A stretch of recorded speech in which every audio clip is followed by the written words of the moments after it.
And people actually, there were apparently a dozen or so people that actually read all 90 pages. And after they looked into it, they found out that, in fact, she was the one that had cheated on her husband while he was on deployment. So if you look at the engagements here, let's read some of these. And I'd be pretty mad too if my wife fucked 5 different men instead of me. Now, either y'all just didn't read the doc, or your comprehension skills is that of a child. Not smarter than a 5th grader head ass, huh? Oh no, Tokyo. Now, I'm gonna be real.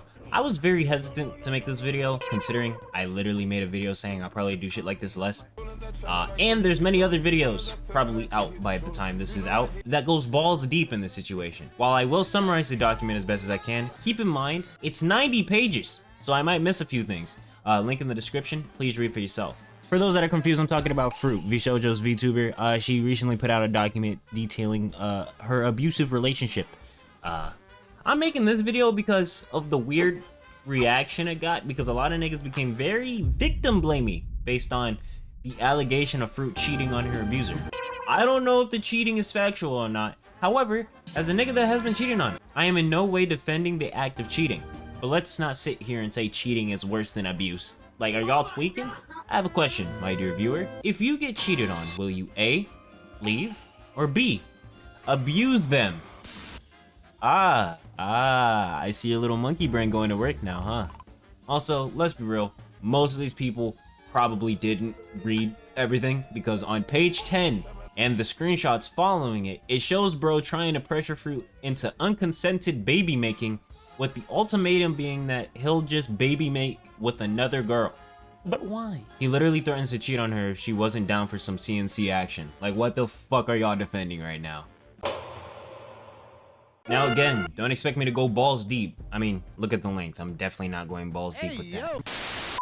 The doc starts off with Fruit unfortunately being sexually assaulted at 19 in an airport to go see their partner at the time. And bro didn't really do any type of supporting, like at all. And then later would use this incident to be like, well, remember when I was there for you when, you know, manipulation 101 type shit. And that then leads into the incident I talked about earlier, where the guy got upset that Fruit didn't want to do the consent, non-consent type of thing.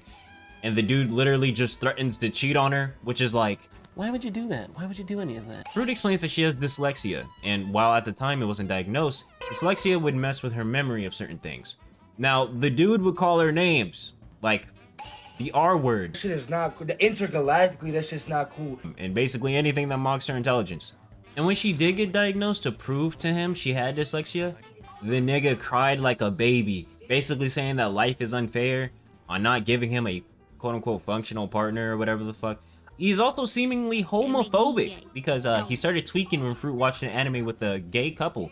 First off, shout out to all my gay niggas. And secondly, if you're homophobic, but why? Do you care so much? If two people like each other, let them and mind your business. It's not that hard. But yeah, bro called it a mental disorder. It then turns out that he kind of just has a partner for reproductive means. Like, that makes or breaks a relationship for him. Now as a straight male,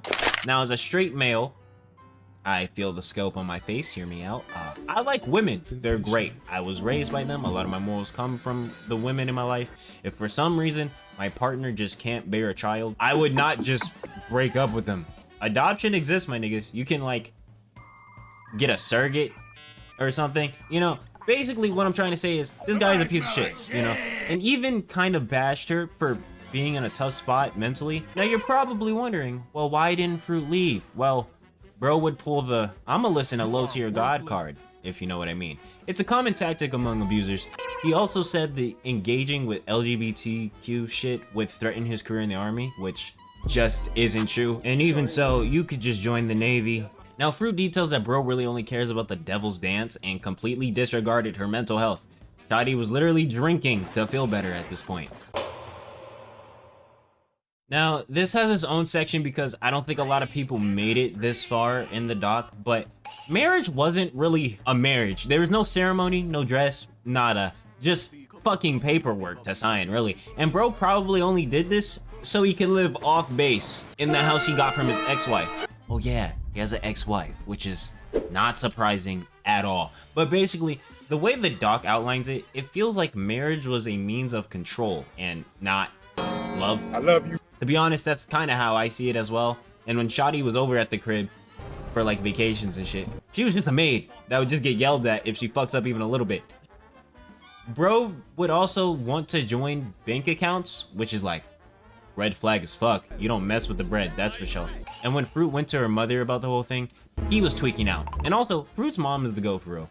She basically told Fruit what this dude is doing at the jump. I'm not gonna blame Fruit for not listening to the mom, because in situations like this, it's convoluted, it has like emotions and shit involved. But the mom was basically like, this nigga is trash. You aren't going to America anymore. Hopefully Fruit and her mom can connect again though, because it sucks that the relationship took a hit from all this shit happening. But it says here that he was also verbally abusing Fruit for fixing up a bowl of noodles.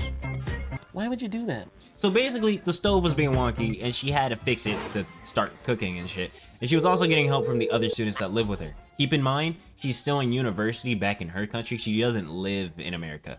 But he flipped out for a long ass time, berating her for being dyslexic, talking about how he wanted to leave her, and a lot more. Also, when Fruit was over at his crib, he kicked her out with just her cell phone and the clothes she was wearing, with the reasoning being that she didn't want to shoot a gun at the range? Are you fucking dumb? And then Fruit details that bro got mad when she wouldn't call him when friends are around, but then Brody got mad when she called him when friends were around. But why? Why would you do that? Like, what the fuck is she supposed to do? And to wrap it up, he would make nasty comments about her appearance to the point of even asking her to put on makeup, seemingly break up with her whenever things didn't go his way, tried to get her to quit university, and was definitely the cause or a big factor into her depression. So after hearing all of that, how are you going to say, but she cheated? I don't know who it is, but somebody smell like shit. Cheating on this dude or not, she still got abused like crazy, and even if she did cheat, the abuse is not warranted at all. For those that make crazy assumptions without looking more into it, you suck. For those that first heard of the situation via this video, I implore you to see the whole thing for yourself. I'm not a news channel, just Asmongold and a bunch of other people had to say some dumb shit. Probably why Asmongold deleted that video I showed at the beginning. Anyway, actually fuck it. You know what? Hot opinion. If you act like an abusive piece of shit like what I detailed here, you deserve to get cheated on. You don't deserve a partner. And I'm saying that as someone that has been cheated on. Anyways, I'm gonna go now. Peace. Also, I gotta give props to this Google Doc. While it's long, it's weirdly concise and point-based because of all, like, it's mostly just screenshots of what the fuck happened, you know? Unlike most of the shitty docs I read. Anyway.